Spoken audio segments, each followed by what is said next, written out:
क्योंकि हमने पहले एक वीडियो डाल दी है। जोशीमठ जो सदियों से पर्यटकों और श्रद्धालुओं का केंद्र बना हुआ था, अब वहाँ लोग जाने से डर रहे हैं। कारण है वहाँ की धंसती जमीन। दरअसल जोशीमठ दो ड्रेनेज के बीच बसा हुआ है, जो है अलकनंदा और भागीरथी, और ये भी अहम रोल निभाती है। जोशीमठ के जमीन के अंदर समाने में आज हालात ऐसे हैं कि उत्तराखंड के जोशीमठ की जमीन में दरार आने की वजह से करीब 600 से ज्यादा घर तबाही के कगार पर खड़े हैं। डेंजर जोन में आने वाले इन घरों के लोगों को वहां से निकल जाने के लिए कहा गया है।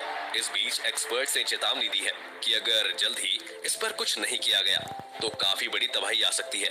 आज इन घरों में रहने वाले लोग सरकार से अपना आशियाना बचाने की गुहार लगा रहे हैं और इस त्रासदी के बाद राज्य सरकार से लेकर पीएमओ तक एक्टिव हो गए हैं और लोगों के आशियाने बचाने से लेकर अपनी सुरक्षा को लेकर योजनाएं तैयार की जा रही हैं। इसके साथ ही प्रशासन ने दरार की वजह से खतरनाक हो गए सैकड़ों घरों को तुरंत खाली करने के लिए वहां से पलायन करने का निर्देश दिया है और उन घरों पर लाल निशान लगाए जा रहे हैं।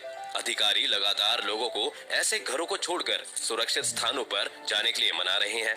लेकिन ये जोशीमठ में पहली घटना नहीं है। आपको याद हो तो फरवरी 2021 में ग्लेशियर टूटने की वजह से चमोली में मौजूद एनटीपीसी के प्लांट में बड़ी तबाही हो गई थी।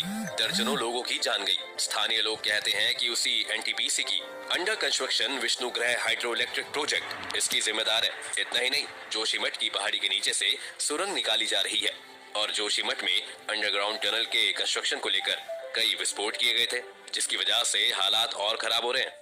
इसके अलावा हेलांग विष्णु प्रयाग बाईपास की खुदाई को भी समस्या का कारण माना जा रहा है। यहाँ आपको बताते चलें कि एनटीपीसी यानी national thermal power cooperation limited है, जो कि भारत की सबसे बड़ी विद्युत उत्पादक कंपनी है। अब ऐसे में सवाल ये उठता है कि क्या उन्होंने इस प्रोजेक्ट को शुरू करने से पहले वहाँ की जमीन का मुआयना किया भी या नहीं, क्योंकि ऐसी जगहों पर किसी भी बड़े प्रोजेक्ट को शुरू करने से पहले जमीन की पोटेंशियल चेक करना जरूरी है। लेकिन इस सवाल पर एनटीपीसी ने सफाई दी है कि ये दरार सुरंग की वजह से नहीं पड़ी है। लेकिन ये जग जाहिर है कि एक बयान से एनटीपीसी इतने बड़े हादसे से अपना पल्ला नहीं झाड़ सकता है। अब बात करते हैं इन दरारों के साइंटिफिक कारणों के बारे में।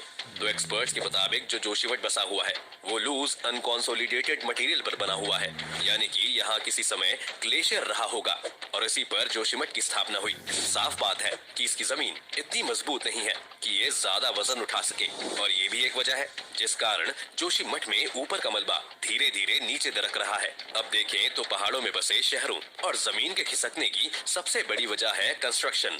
और ऐसा नहीं है कि ये बातें आज लोगों के सामने आ रही हैं। अब चूंकि पहाड़ों में टूरिज्म बढ़ता जा रहा है, लोग बड़ी बड़ी बिल्डिंग्स और अलग अलग तरह के कंस्ट्रक्शंस कर रहे हैं, जिस वजह से दिक्कतें बढ़ती जा रही हैं। और इस बात की चेतावनी करीब 4 दशक पहले दुनिया को दी जा चुकी है। साल 1976 में ही जोशीमठ को लेकर उस समय बनाई गई मिश्रा कमेटी की रिपोर्ट आई थी। 1976 में जब उत्तराखंड यूपी का हिस्सा हुआ करता था, तब तत्कालीन गढ़वाल के कमिश्नर MC मिश्रा की अध्यक्षता में 18 सदस्यीय टीम ने एक रिपोर्ट तैयार की थी, जिसमें शहर के धंसने का जिक्र है। उस रिपोर्ट में कहा गया था कि जो मलबा ऊपर से नीचे आया है उसी पर जोशीमठ बना हुआ है। बढ़ती जनसंख्या की वजह से हुए बिल्डिंग कंस्ट्रक्शन की वजह से 70 के दशक में लोगों ने भूखलन और सड़क के दरार की शिकायत की थी, जिसके बाद ही कमेटी बनी। रिपोर्ट के मुताबिक जोशीमठ एंशिएंट लैंडस्लाइड एरिया में मौजूद है और ये शहर पहाड़ से टूटे टुकड़ों और मिट्टी के अस्थिर ढेर पर बसा है, जिसकी वजह से इसकी नींव कमजोर है। समिति ने भूखलन और भू धसाव वाले क्षेत्रों को ठीक करवाकर वहां पौधे लगाने की सलाह दी थी, बड़े निर्माण न करने की चेतावनी भी। लेकिन साफ है कि इन बातों को हवा में उड़ा दिया गया। अब